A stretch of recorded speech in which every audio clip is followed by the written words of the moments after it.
નમસ્કાર, voice India ટીવીમાં આપનું સ્વાગત છે. હું છું રશ્મિ રાણા. એક નજર આજના સમાચારો પર. સુરતમાં નવરાત્રીને લઈ આયોજકો સાથે મૂર્તિકારો પણ તડામાર તૈયારીઓ શરૂ કરી દેવામાં આવી છે.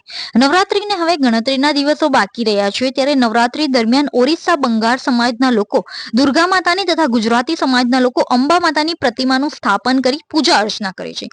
ત્યારે સુરતમાં ખાસ કલકત્તાથી આવેલ બંગાળી મૂર્તિકારો દ્વારા દુર્ગા માતાની મૂર્તિઓને આખરી ઓપ આપવામાં આવી રહી છે.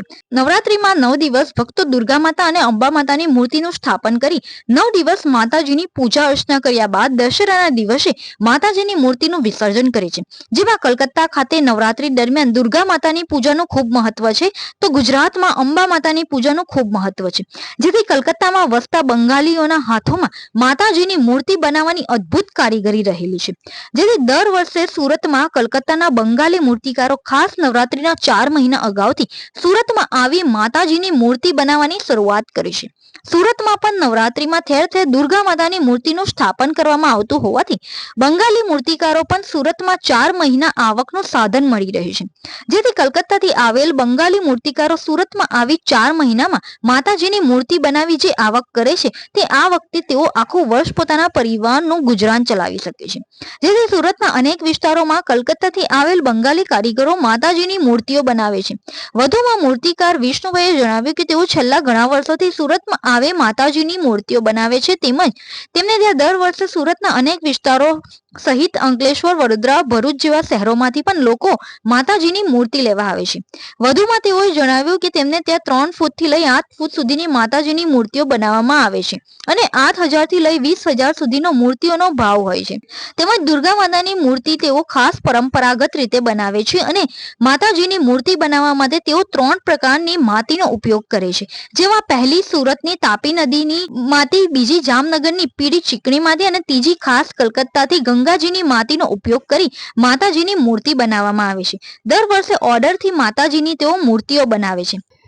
નવરાત્રીના પર્વને ગણતરીના દિવસો બાકી રહ્યા છે, ત્યારે સુરતમાં જે દુર્ગા માતાની મૂર્તિ બનાવતા મૂર્તિકારો દ્વારા દુર્ગા માતાની મૂર્તિને આખરી ઓપ આપવામાં આવી રહી છે.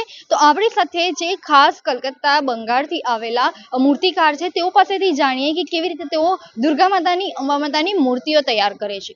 જી, આપકા નામ? मेरा नाम विशु भाई है। मैं सूरत में ही रहता हूँ। अभी अपना ये 12 साल से मैं मूर्ति का काम से जुड़ा हूँ। अपना जो माता जी का मूर्ति बनता है, अपना जो खास कलकत्ता से कारीगर बुला के कर बनाता हूँ। और अपना जो दुर्गा माँ का जो है ये अपना बिहारी, उड़ीसा वाला, बंगाली लोग ये दुर्गा माँ का बैठाता है, और जो इधर का गुजराती आदमी है वो लोग अम्बे माँ बैठाता है। इसके लिए अपन लोग को दोनों बनाना पड़ता है। अम्बे माँ पहला दुर्गा माँ अपना 5 फुट 6 फुट 7 फुट तक अपना 9 फुट तक अपना दुर्गा माँ मूर्ति बनाता है। और कुछ किस तरह से माता जी की मूर्ति बनाते हो, इसमें किस तरह की मिट्टी की जाती है? इसमें 3 प्रकार का मिट्टी यूज होता है। जो अपना सूरत में ताप्ती नदी का मिट्टी यूज होता है, बाकी अपना ये जो जामनगर वाला मिट्टी यूज होता है, बाकी अपना कलकत्ता वाला फिनिशिंग मिट्टी यूज होता है। जी, आप जिस 3 तरह की जो मिट्टी होती है वो मिट्टी मंगवाते हो, किस तरह से फिर बनाने की शुरुआत करते हो? अपन लोग यहाँ पर कलकत्ता ट्रांसफर में मिट्टी मंगाता हो, अपना फिनिशिंग मिट्टी, और बाकी जो जामनगर वाला भी ट्रांसफर में मंगाता हो। अब तप्ती वाला जो यहाँ पर का आदमी, लोकल आदमी, वो लोग अपन लोग को देता है नदी का मिट्टी। पहले किस तरह की मिट्टी से शुरुआत की जाती है, फिर किस तरह की मिट्टी से माता जी का फिनिशिंग की जाती है? पहले तो अपना सूरत का तप्ती नदी का मिट्टी, उसमें अपन लोग घास का ऊपर वो मिट्टी यूज करता हूँ। बाद में अपना कलकत्ता वाला और जामनगर वाला मिट्टी यूज करता हूँ। जी, आप कितने सालों से दुर्गा माता की मूर्ति बनाते हो? मैं ये मूर्ति 12 साल से बना रहा हूँ। दुर्गा माता की मूर्ति आप किस किस किस साइज की बनाते हो? छोटा 3 फुट से लेकर 9 फुट तक साइज का बनाता हूँ। यहाँ के जो लोग हैं ज्यादातर किस तरह की मूर्ति ले जाते हैं, किस तरह से माता जी का जो मूर्ति ले जाके किस तरह के उनका पूजन करते हैं? यहाँ पर का जो लोग है 6 फुट से लेकर 9 फुट तक मूर्ति ज़्यादा जाता है। छोटा मूर्ति बहुत कम ही जाता है। मैक्सिमम 6 फुट से लेकर 9 फुट का मूर्ति ज़्यादा यूज होता है। और ये लोग ले जाता है ना, 10 दिन पहले ले जाता है। वो लोग को धूमधाम करके, जैसे अपना गणपति भी ले जाता है, ऐसे ही वो लोग माता जी भी ऐसे ही धूमधाम करके ले जाता है। जी, माता जी की मूर्ति यहाँ पे लेने के लिए कहाँ से लोग आते हैं? ये अपना मैक्सिमम सूरत का ही है। ये सूरत, पंडेसरा, कटोदरा, ये अपना लोकल पब्लिक ही ज़्यादा है।